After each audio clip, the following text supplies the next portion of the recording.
Hello students, last class हम लोग reference electrode के बारे में पढ़ रहे थे। हमने स्टैंडर्ड हाइड्रोजन इलेक्ट्रोड पढ़ी थी और उसमें एक चीज देखी थी कि उसमें कुछ कमियां हैं, तो इसीलिए हम और भी कई सारे इलेक्ट्रोड्स को as a reference electrode use करते हैं।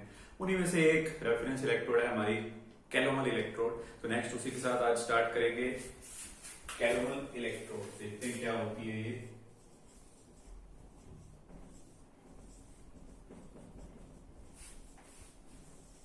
देखो, कैलोमल जो हमने कल हाइड्रोजन इलेक्ट्रोड पढ़ी थी उसमें हमने देखा था कि हाइड्रोजन गैस हम लेते हैं और उसके अंदर जो इलेक्ट्रोलाइट हमने लिया था वो लिया था अपना 1 मोलर HCl सॉल्यूशन।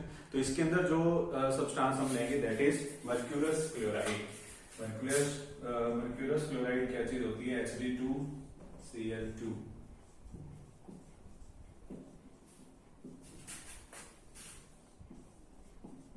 और ये किस तरीके की रिएक्शन देता है इसके अंदर उसको भी देख लेते हैं। ये क्या करेगा? Hg2Cl2 will gain 2 electrons, 2 electron gain करेगा और जो इसमें मर्क्यूरी है वो Hg2 पॉजिटिव के अंदर और क्लोरीन जो है वो Cl माइनस के अंदर आयोनाइज हो जाता है। ठीक है, और इसके अंदर जो हम इलेक्ट्रोलाइट लेते हैं, जैसे हमने स्टैंडर्ड हाइड्रोजन इलेक्ट्रोड में जो इलेक्ट्रोलाइट लिया था वो था HCl। इसके केस में जो हम इलेक्ट्रोलाइट लेंगे दैट इज KCl। ठीक है, और जो रेफरेंस इलेक्ट्रोड हमने हाइड्रोजन को बनाया था तब हमने HCl की कॉन्सेंट्रेशन को 1 मोलर रखा था, और यहाँ पर जो ये हमारे पास कैलोमल इलेक्ट्रोड है इसके अंदर हम KCl की कॉन्सेंट्रेशन को वरी कर सकते हैं। इसमें 3 टाइप के केसेस हम पढ़ते हैं जिसमें डिफरेंट डिफरेंट कॉन्सेंट्रेशन जो है KCl की उसको कंसीडर किया जाता है। तो पहला जो केस है, केस नंबर 1, 3 तरीके से इस इलेक्ट्रोड को हम यूज करते हैं।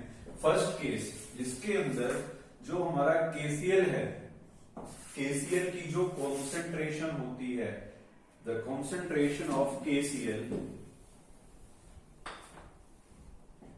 The concentration of KCl is taken in excess। अगर तो हम KCl की कॉन्सेंट्रेशन को एक्सेस में लेते हैं तो इस टाइप की कैलोमल इलेक्ट्रोड को हम बोलते हैं सैचुरेटेड कैलोमल इलेक्ट्रोड। ठीक है जी, तो KCl की कॉन्सेंट्रेशन जहां हमने एक्सेस में ले ली उसे हम बोलेंगे सैचुरेटेड कैलोमल इलेक्ट्रोड।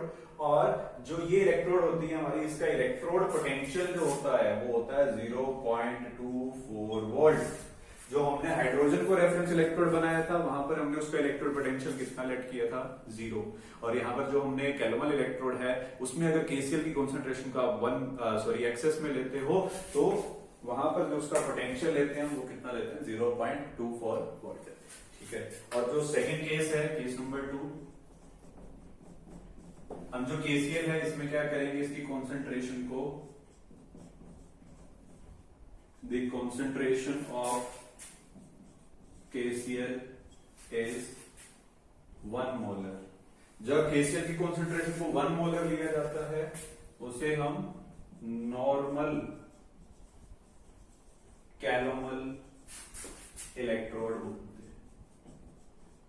ठीक है, जब KCl की कॉन्सेंट्रेशन को हमने लिया 1 मोलर तो उसे हम क्या बोलेंगे? नॉर्मल कैलोमल इलेक्ट्रोड बोलेंगे। और इसका जो इलेक्ट्रोड पोटेंशियल होता है,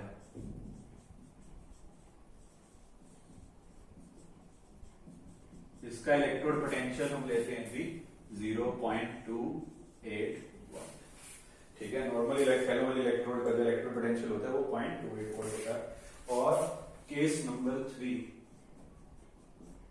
थर्ड केस में जो कॉन्सेंट्रेशन है KCl की, the concentration of KCl is 0.1 normal. 0.1 इसमें नॉर्मेलिटी लेते हैं हम KCl की, और इसको क्या बोलते हैं हम? डेसीमोलर, डेसी नॉर्मल, क्योंकि यहां पे हमने नॉर्मेलिटी कंसीडर किया है। This is known as deci normal calomel electrode. ठीक है, और इसका जो इलेक्ट्रोड पोटेंशियल होता है, इसका इलेक्ट्रोड पोटेंशियल हम होता है 0.34 वोल्ट। ठीक है,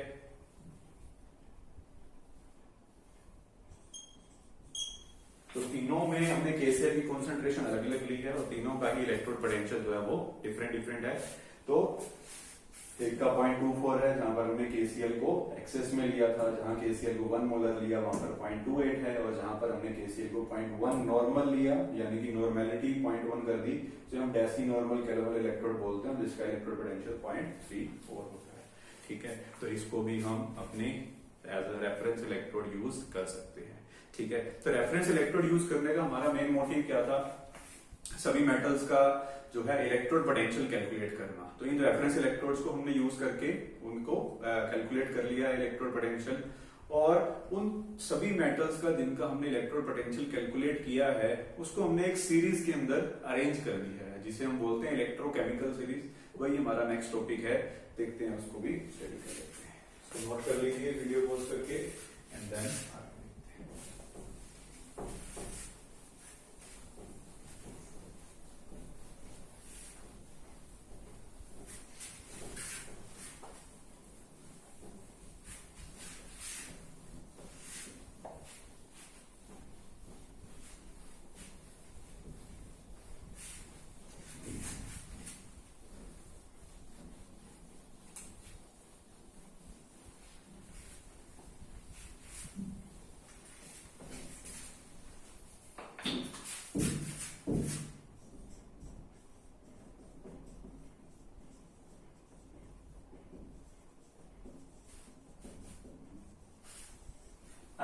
तो ये रेफरेंस इलेक्ट्रोड्स को यूज करके हमने क्या किया, सभी का जो है इलेक्ट्रोड पोटेंशियल कैलकुलेट कर लिया है, और हमने क्या किया, इनको एक इंक्रीजिंग ऑर्डर में एक सीरीज के अंदर अरेंज कर दिया है, और इसमें हम क्या करते हैं, उनके रिडक्शन पोटेंशियल की वैल्यूज लिखते हैं। ठीक है, क्या किया हमने, सारे के सारे जिनका भी हमने इलेक्ट्रोड पोटेंशियल कैलकुलेट किया है उनका रिडक्शन पोटेंशियल एक सीरीज के अंदर अरेंज कर दिया, जिस सीरीज को हम क्या बोलते हैं, इलेक्ट्रोकेमिकल सीरीज। तो इस सीरीज को अगर हमने डिफाइन करना हो तो कुछ नहीं है, बिल्कुल सिंपल सी इसकी डेफिनेशन होती है, क्या है, the arrangement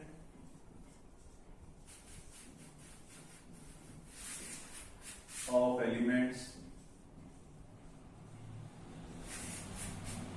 in increasing order of their reduction potential। ठीक है, जैसे जैसे हम इस सीरीज में नीचे बढ़ेंगे तो इसका जो रिडक्शन पोटेंशियल है वो इंक्रीज होता चला जाएगा।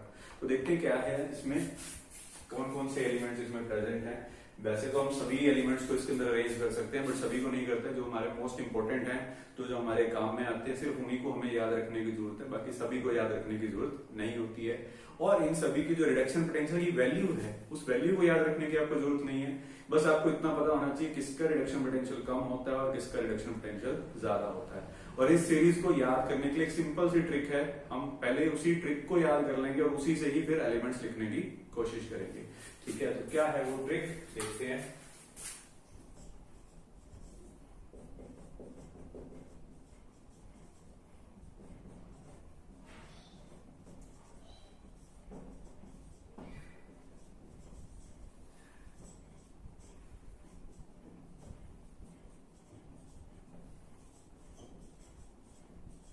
देखो आधी लाइन में लिख दिया यहाँ पर, लाल कृष्ण ने मेरा असली वाला जोर फिर नहीं समझा।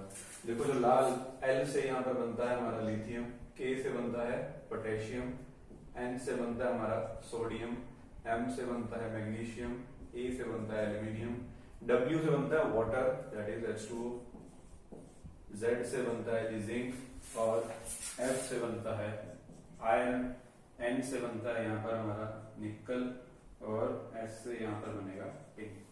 ठीक है, तो ये बन गया आपका lithium, potassium, sodium, magnesium, aluminium, water, zinc, iron, nickel, tin. After that जो आता है हमारे पास hydrogen, that is H2। Hydrogen का इलेक्ट्रोड पोटेंशियल आपको मालूम है क्या होता है, 0 होता है। और इसके बाद, इनके बाद जो आएगा आपका, लाल कृष्ण ने मेरा असली वाला जोर फिर नहीं समझा, हाइड्रोजन चल अब छोड़ फुलिश को।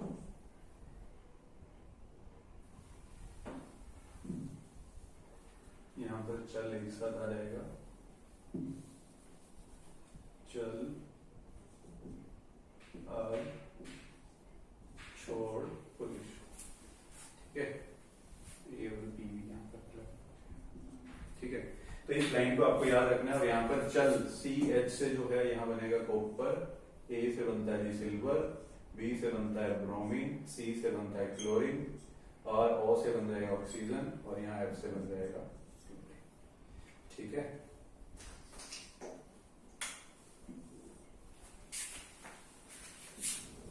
ये आपकी सीरीज क्या है। और यहाँ पर जो मोस्ट इंपॉर्टेंट थिंग है वो जो आपको याद रखनी है वो क्या है, देखो यहाँ पर जो फ्लोरीन है, देखो फ्लोरीन जो है एक नॉन मेटल होता है। नॉन मेटल्स क्या करते हैं, इलेक्ट्रॉन गेन करते हैं। तो जो इलेक्ट्रॉन गेन करता है, gain of electron is reduction. ठीक है, तो फ्लोरीन जो है वो क्या शो करता है, रिडक्शन शो करता है। और जो फ्लोरीन होता है इसका जो रिडक्शन पोटेंशियल है वो क्या होता है, हाईएस्ट होता है, हाईएस्ट रिडक्शन पोटेंशियल। ठीक है, तो हमने जैसे कि लिखा था डेफिनेशन में, arrangement of element in increasing order of their reduction potential. जैसे जैसे आप नीचे की तरफ बढ़ोगे तो रिडक्शन पोटेंशियल जो है वो इंक्रीज होता चला जाएगा। और हाई रिडक्शन पोटेंशियल होने का मतलब क्या होता है कि वो इजीली रिड्यूस हो जाएगा। ठीक है, यानी कि फ्लोरीन इन सब में से ऐसा है जो सबसे इजीली रिड्यूस हो सकता है, यानी कि सबसे इजीली इलेक्ट्रॉन को गेन कर सकता है। और जो इजीली इलेक्ट्रॉन को गेन करेगा, जिसका रिडक्शन पोटेंशियल हाई होगा यानी इजीली रिड्यूस होगा, वो एजेंट कौन सा हो जाएगा, ऑक्सीडाइजिंग एजेंट। यानी कि जो फ्लोरीन है वो एक गुड ऑक्सीडाइजिंग एजेंट है। ठीक है जी, इस सीरीज में जितने एलिमेंट्स है उसमें से सबसे अच्छा ऑक्सीडाइजिंग एजेंट कौन, फ्लोरीन। ठीक है, और सबसे ज्यादा रिडक्शन पोटेंशियल किसका, फ्लोरीन का। और बात करें यहाँ पर लिथियम की, तो जो लिथियम है, लिथियम एक मेटल है।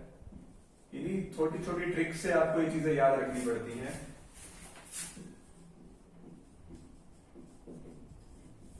जो हमारा लिथियम है वो क्या है, मेटल है। मेटल यूजुअली क्या करती है, इलेक्ट्रॉन लूज करती है।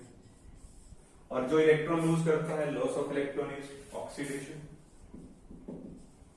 लॉस ऑफ इलेक्ट्रॉन ऑक्सीडेशन है, इसीलिए जो लिथियम होता है, लिथियम क्या करता है, ऑक्सीडेशन शो करता है और सबसे ऊपर है।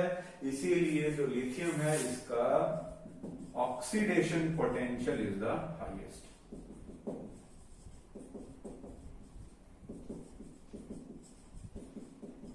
एंड अभी हमने बात किया जैसे जिसका रिडक्शन पोटेंशियल हाई था तो अच्छा ऑक्सीडाइजिंग एजेंट था, इसका ऑक्सीडेशन पोटेंशियल हाईएस्ट है तो ये रिड्यूसिंग एजेंट सबसे अच्छा हो जाएगा, गुड रिड्यूसिंग एजेंट। ठीक है, तो बात समझ में आ गई। एक तो इस सीरीज में हमने देखा कि increasing order of reduction potential के अकॉर्डिंग हमारे एलिमेंट्स अरेंज किए गए हैं। और दो बड़ी इंपॉर्टेंट बातें जो आपको याद रखनी है वो क्या है कि जैसे जैसे आप सीरीज में नीचे की तरफ आ रहे हैं तो जो रिडक्शन पोटेंशियल की वैल्यू है वो क्या कर रही है, इंक्रीज कर रही है। और जो लास्ट एलिमेंट यहाँ पर हमें फ्लोरीन देखने को मिलता है, फ्लोरीन जो है इसका हाईएस्ट रिडक्शन पोटेंशियल होता है और एक बहुत ही अच्छा ऑक्सीडाइजिंग एजेंट है। और बात करें अगर इसके फर्स्ट एलिमेंट की, तो जो फर्स्ट एलिमेंट है दैट इज लिथियम। तो जो लिथियम है ये एक मेटल है, मेटल यूजुअली इलेक्ट्रॉन लूज करती है, जिसे हम लॉस ऑफ इलेक्ट्रॉन, जिसे हम क्या बोलते हैं, ऑक्सीडेशन बोलते हैं। और जो लिथियम है उसका ऑक्सीडेशन पोटेंशियल क्या होगा, हाईएस्ट हो जाएगा और ये एक अच्छा रिड्यूसिंग एजेंट है। ठीक है, तो इस सीरीज में देखो अगर आपको इसकी बहुत सारी एप्लीकेशन भी हैं, जैसे एक एप्लीकेशन की अगर बात करें, हमने देख लिया कि इसमें अच्छा रिड्यूसिंग एजेंट कौन है, अच्छा ऑक्सीडाइजिंग एजेंट कौन है। तो आप में से आपसे कोई भी सिंपली पूछ ले कि बताइए पोटेशियम और एल्यूमिनियम में से अच्छा रिड्यूसिंग एजेंट कौन है, तो कौन रिड्यूसिंग एजेंट अच्छा है, जो ऊपर होगा वो रिड्यूसिंग एजेंट अच्छा होगा, जो नीचे होगा वो ऑक्सीडाइजिंग एजेंट अच्छा होगा। ऑब्वियस सी बात है, जैसे जैसे हम नीचे जा रहे हैं तो ऑक्सीडाइजिंग एजेंट जो है उसका बिहेवियर अच्छा होता चला जा रहा है। और ऊपर की बात करें तो ऊपर किसका बिहेवियर अच्छा है, रिड्यूसिंग एजेंट है। ठीक है, तो जैसे मान लो एल्यूमिनियम और जिंक को कंपेयर करें, आपसे पूछ ले एल्यूमिनियम और जिंक में से बताइए जी रिड्यूसिंग एजेंट अच्छा कौन, तो कौन है रिड्यूसिंग एजेंट अच्छा, एल्यूमिनियम है। ठीक है, आपसे पूछ ले बताइए जी ब्रोमीन और ऑक्सीजन में से अच्छा ऑक्सीडाइजिंग एजेंट कौन है, तो कौन है ऑक्सीडाइजिंग एजेंट अच्छा, ऑक्सीजन। ऑक्सीडाइजिंग एजेंट के लिए देखोगे तो नीचे वाला ज्यादा अच्छा है और रिड्यूसिंग एजेंट की बात करेंगे तो ऊपर वाला ज्यादा अच्छा है। ठीक है, तो नेक्स्ट इसकी एप्लीकेशंस के बारे में बात करेंगे। इलेक्ट्रोकेमिकल सीरीज की काफी सारी एप्लीकेशंस हैं, उन्हीं के साथ हम नेक्स्ट टॉपिक देखते हैं। तो इसको नोट करना है आपको, इसको याद भी रखना है। इसमें इसकी वैल्यूज भी गिवन होती है, जो बुक के अंदर अगर आप देखोगे सीरीज को उसमें वैल्यूज भी दी होती है, बट वैल्यूज को याद रखने की जरूरत नहीं है। बस आपको इतना याद रखना है कि किसकी कम है और किसका ज्यादा है, यानी कि ऊपर कौन आता है और नीचे कौन आता है। तो इस सीरीज को याद रखिए, इसको लिख लीजिए और इसको याद कर लीजिए। इस ट्रिक को यूज करके बड़ी इजीली ये याद भी हो जाती है। और ये जरूर याद रखिएगा कि इसका ऑक्सीडेशन पोटेंशियल हाई है या रिडक्शन पोटेंशियल हाई है, कि फ्लोरीन का ऑक्सीडेशन ज्यादा है या रिडक्शन ज्यादा। उसको याद रखने की भी बिल्कुल सिंपल ट्रिक आपको बता दी है कि लिथियम जो है मेटल है, इलेक्ट्रॉन लूज करेगा, loss of electron oxidation, that means इसका जो ऑक्सीडेशन पोटेंशियल है वो हाईएस्ट है। और फ्लोरीन जो है नॉन मेटल है, इलेक्ट्रॉन गेन करता है, gain of electron is reduction and that's why उसका रिडक्शन पोटेंशियल हाईएस्ट। ठीक, चलिए नेक्स्ट टॉपिक पे मूव करते हैं, that is applications of electrochemical series.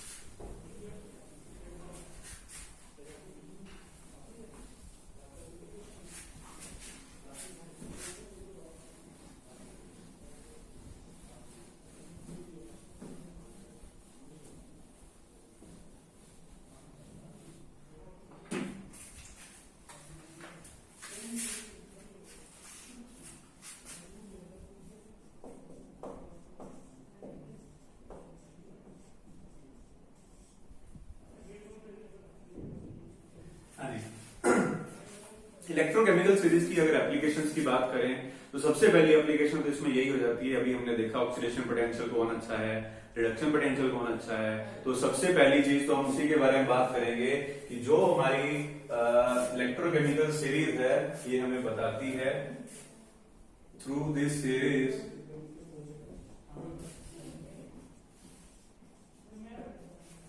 We can predict which is better oxidizing or reducing agent। ठीक है जी, तो पहली एप्लीकेशन जो है इलेक्ट्रोकेमिकल सीरीज की तो यही होगी कि हमने पता कर लगा लेना है सीरीज से बड़ा इजीली कि ऑक्सीडाइजिंग एजेंट कौन अच्छा है और रिड्यूसिंग एजेंट कौन अच्छा है। दूसरी जो एप्लीकेशन है वो क्या है, देखो अगर हमें ऑक्सीडेशन पोटेंशियल के बारे में पता चल जाए, ऑक्सीडेशन पोटेंशियल का मतलब क्या है कि जिसका ऑक्सीडेशन पोटेंशियल ज्यादा होगा मतलब वो इजीली इलेक्ट्रॉन लूज कर देगा। ठीक है, अगर हम मेटल्स की बात करें तो मेटल सभी इलेक्ट्रॉन लूज करती है। तो मेटेलिक कैरेक्टर जो होता है वो हम कैसे देखते हैं, मेटेलिक कैरेक्टर का मतलब क्या है कि मेटल्स इलेक्ट्रॉन लूज करती है और अच्छी मेटल कौन होगी जो इजीली इलेक्ट्रॉन लूज कर देगी। ठीक है, तो मेटल की अगर रिएक्टिविटी की बात करें, हम बोलेंगे ये मेटल ज्यादा रिएक्टिव है, ये मेटल कम रिएक्टिव है, तो उसका हम कैसे पता लगाते हैं कि अगर कोई मेटल इजीली इलेक्ट्रॉन लूज कर रही है तो मतलब वो अच्छी मेटल है, यानी कि उसका मेटेलिक कैरेक्टर ज्यादा है। और अगर कोई मेटल इजीली इलेक्ट्रॉन लूज नहीं कर रही है तो मतलब वो उतनी अच्छी मेटल नहीं है, मतलब कि उसका मेटेलिक कैरेक्टर जो है वो लो है। ठीक है, तो इस इलेक्ट्रोकेमिकल सीरीज का यूज करके हम जो है रिएक्टिविटी ऑफ मेटल का भी पता लगा सकते हैं। वो कैसे कि इस हमारे जो सीरीज है इलेक्ट्रोकेमिकल सीरीज उसमें हमने देखा कि जो टॉप पे था, टॉप पे कौन था, लिथियम था। लिथियम का ऑक्सीडेशन पोटेंशियल सबसे ज्यादा था, यानी कि वो सबसे इजीली इलेक्ट्रॉन को लूज कर देगा। तो लिथियम जो है, लिथियम का और पोटेशियम का या बाकी जो भी एलिमेंट्स उसके अंदर प्रेजेंट है उसको कंपेयर करके हम ये बता सकते हैं कि कौन सी मेटल ज्यादा इजीली इलेक्ट्रॉन लूज करेगी और कौन ज्यादा इजीली इलेक्ट्रॉन लूज करेगा जिसका ऑक्सीडेशन पोटेंशियल ज्यादा होगा। ठीक है, ये हमने पहले भी पढ़ा है कि ऑक्सीडेशन पोटेंशियल ज्यादा है तो मतलब वो इजीली ऑक्सीडाइज हो जाएगा, मींस वो इजीली इलेक्ट्रॉन लूज कर देगा। तो इस इलेक्ट्रोकेमिकल सीरीज का यूज करके हम पता लगा सकते हैं, we can predict the reactivity of metals, metals की रिएक्टिविटी या यू कैन से हम मेटेलिक कैरेक्टर का भी पता लगा सकते हैं। ठीक है, नेक्स्ट एप्लीकेशन जो है वो क्या है, देखो हमने बोला इस इलेक्ट्रोकेमिकल सीरीज के अंदर जो है सभी के रिडक्शन पोटेंशियल हमें गिवन है। अगर हमें रिडक्शन पोटेंशियल सभी के पता हो तो हम किसी भी सेल की ईएमएफ कैलकुलेट कर सकते हैं। ईएमएफ कैलकुलेट करने का हमने एक फॉर्मूला पढ़ा था लास्ट क्लास में। क्या फॉर्मूला था? ई कैथोड माइनस ई एनोड। तो वहां पर हम क्या करते थे? रिडक्शन पोटेंशियल पुट करते थे। तो रिडक्शन पोटेंशियल इस सीरीज के अंदर गिवन है, तो रिडक्शन पोटेंशियल मालूम है तो हम अपनी ईएमएफ को कैलकुलेट इजीली कर सकते हैं। ठीक है जी। तो नेक्स्ट जो है एप्लीकेशन इसकी क्या हो जाएगी? वी कैन कैलकुलेट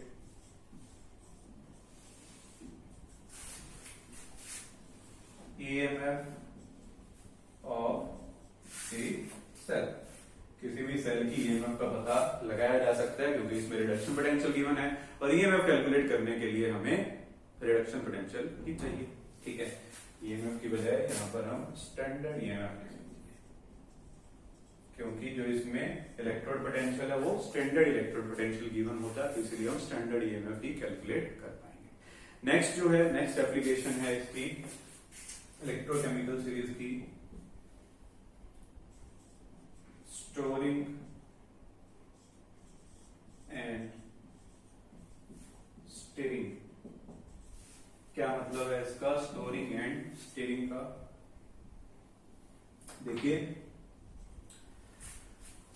अब इस इलेक्ट्रोकेमिकल सीरीज की हेल्प से हमें ये पता लगेगा कि कौन ज्यादा रिएक्टिव है, कौन कम रिएक्टिव है। तो देखो इसमें क्या है कि अगर मैं आपसे एक सिंपल सा क्वेश्चन पूछूं कि मान लीजिए आपके पास जिंक सल्फेट सॉल्यूशन है, क्या जिंक सल्फेट सॉल्यूशन को आप कॉपर वेसल के अंदर रख सकते हैं, जिसे हम स्टोरेज बोलते हैं सिंपली। स्टोरिंग का मतलब यहाँ पर यही है कि किसी एक केमिकल को क्या एक पर्टिकुलर एलिमेंट के कंटेनर के अंदर रखा जा सकता है या नहीं। स्टीयरिंग का मतलब क्या है? स्टीयरिंग का मतलब होता है किसी चीज को स्टीयर करना यानी कि हिलाना। जैसे कि मान लो जिंक सल्फेट आपके पास सॉल्यूशन है, क्या आप उसको कॉपर के एक चम्मच से स्टीयर कर सकते हो या नहीं? ठीक है, तो इस टाइप के जो क्वेश्चंस हैं उसका आंसर भी इलेक्ट्रोकेमिकल सीरीज देती है। तो ये भी इसकी बड़ी इंपॉर्टेंट एप्लीकेशन है। कैसे इसको यूज किया जाता है? जैसे कि मान लेते हैं आपसे एक क्वेश्चन पूछा गया, क्वेश्चन है इसी स्टोरिंग एंड स्टीयरिंग के ऊपर, can you place copper sulphate in zinc vessel. क्या आप कॉपर सल्फेट सॉल्यूशन को जिंक के अंदर रख सकते हैं या नहीं? ठीक है, तो इस इलेक्ट्रोकेमिकल सीरीज की हेल्प से कैसे आप इसका आंसर दे पाएंगे? देखो, अगर आपने कॉपर सल्फेट को जिंक के वेसल में डाल दिया तो आपको क्या करना है? आप क्या करोगे? जिंक और कॉपर सल्फेट की रिएक्शन करवा करके देख लो। अगर ये रिएक्शन हो गई तो मतलब आप उसमें स्टोर नहीं कर सकते। क्यों? क्योंकि आप चाहते हो कि आपका zinc sulphate copper sulphate as it is रहे, वो रिएक्ट ना करे। हम किसी भी चीज को स्टोर क्यों रखते हैं? ताकि फ्यूचर में हम उसको कभी यूज कर सके। ठीक है, तो अगर उसको जिंक में डाला और जिंक के साथ रिएक्ट कर गया तो कल को हमें जब कॉपर सल्फेट की जरूरत पड़ेगी तो फिर वो तो कुछ और ही बन चुका होगा रिएक्ट करके। तो इसीलिए इसमें क्या करना है आपको? अगर इस तरीके का क्वेश्चन में पूछ ले तो क्या करोगे? जिंक प्लस कॉपर सल्फेट आप रिएक्शन करवा कर देखिए, ये दोनों जब रिएक्ट होंगे तो क्या बनाएंगे? जिंक जो है कॉपर को डिस्प्लेस करेगा या नहीं वो देखते हैं अभी। अगर कर देता है तो क्या रिएक्शन बन जाएगी इस तरीके से।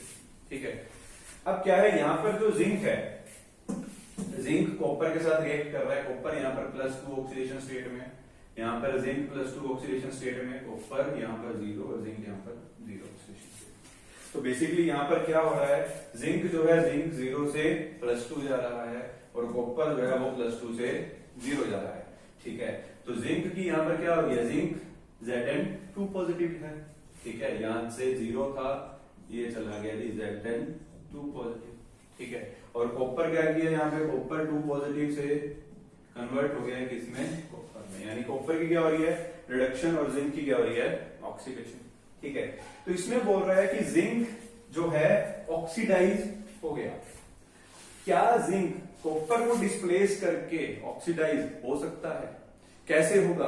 अगर तो जिंक का ऑक्सीडेशन पोटेंशियल, अगर जिंक का ऑक्सीडेशन पोटेंशियल इस कॉपर से ज्यादा होगा तभी वो इसको डिस्प्लेस कर पाएगा, अदरवाइज नहीं कर पाएगा। तो हमने देखा है जिंक कहाँ लाई करता है सीरीज के अंदर, कॉपर से ऊपर आता है। अभी भी आपने सीरीज नोट की है, देखिए वहां पर जिंक जो है कॉपर से ऊपर आता है, यानी उसका ऑक्सीडेशन पोटेंशियल ज्यादा है, तो जिंक जो है वो इजीली इलेक्ट्रॉन लूज कर देगा और Zn2 पॉजिटिव में कन्वर्ट हो जाएगा, यानी कि ये रिएक्शन जो है वो फिजिबल है, रिएक्शन हो जाएगी। तो एक तो ये तरीका है पता लगाने का कि रिएक्शन होगी या नहीं होगी। इसमें हमने क्या किया, बस ये देख लिया कि जिंक का ऑक्सीडेशन पोटेंशियल ज्यादा है तो वो बड़ा इजीली ऑक्सीडाइज हो जाएगा। और दूसरा जो तरीका है वो क्या है, हमने ईएमएफ से भी स्पॉन्टेनिटी को लिंक किया था कि अगर ईएमएफ पॉजिटिव आती है किसी भी सेल के लिए, जो ईएमएफ है अगर वो पॉजिटिव आती है तो मतलब प्रोसेस स्पॉन्टेनियस होता है, ठीक है। तो आप इसमें उसका भी यूज कर सकते हैं। कैसे यूज करोगे, देखो हमने क्या किया, यहाँ पे जिंक को Zn2 पॉजिटिव में कन्वर्ट कर दिया, कॉपर 2 पॉजिटिव से कॉपर में कन्वर्ट कर दिया। अगर किसी रिएक्शन की आप ईएमएफ निकालते हो, ई नोट सेल अगर निकालते हैं, उसका फॉर्मूला पढ़ा था हमने, वो क्या था, ई नोट कैथोड माइनस ई नोट एनोड। कैथोड पर क्या होती है, रिडक्शन। रिडक्शन यहाँ पर किसकी हो रही है, रिडक्शन जो है हमारे पास यहाँ पर कॉपर की हो रही है, ठीक है। तो यहाँ पर जो आप रिडक्शन पोटेंशियल भरोगे वो किसका भरोगे, कॉपर का भरोगे। और यहाँ पर जो है एनोड, एनोड पे क्या है, जिंक, जिंक का रिडक्शन पोटेंशियल यहाँ पर पुट कर दोगे। तो यहाँ पर दोनों का रिडक्शन पोटेंशियल पुट करने के बाद अगर इनोड सेल आपका पॉजिटिव आता है तो मतलब प्रोसेस क्या होगा, स्पॉन्टेनियस होगा।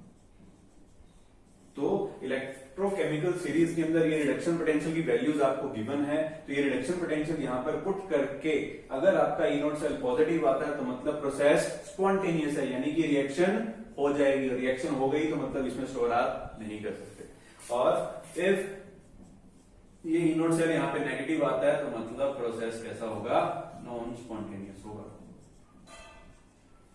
तो नॉन स्पॉन्टेनियस है उसका मतलब आप इसमें इसको स्टोर नहीं कर पाओगे, ठीक है। तो ये बहुत बढ़िया बढ़िया एप्लीकेशंस हैं इस इलेक्ट्रोकेमिकल सीरीज की। तो सिंपली आप इनका यूज करके पता लगा सकते हो कि किसको आप स्टोर किस वेसल में कर सकते हो, किसमें नहीं कर सकते हो। तो ये जो क्वेश्चन यहाँ पर लिखा था हमने, can you place copper sulphate in zinc vessel, इसका आंसर है जी no, we can not place copper sulphate in zinc vessel. तो आपसे पूछ ले क्या आप इसका रिवर्स कर सकते हैं, मतलब जिंक सल्फेट को क्या कॉपर में स्टोर किया जा सकता है, तो उसका आंसर होगा यस। ऑब्वियस ही बात है कि जिंक तो कॉपर को डिस्प्लेस कर रहा है, बट कॉपर जिंक को डिस्प्लेस नहीं कर पाएगा क्योंकि उसका जो है ऑक्सीडेशन पोटेंशियल जिंक से कम है। तो वहां पर कॉपर जो है वो ऑक्सीडाइज नहीं होगा, जिंक ऑक्सीडाइज होगा, तो वहां पर रिएक्शन नहीं होगी। तो जिससे हमें पता लग जाएगा कि उसको हम स्टोर कर सकते हैं।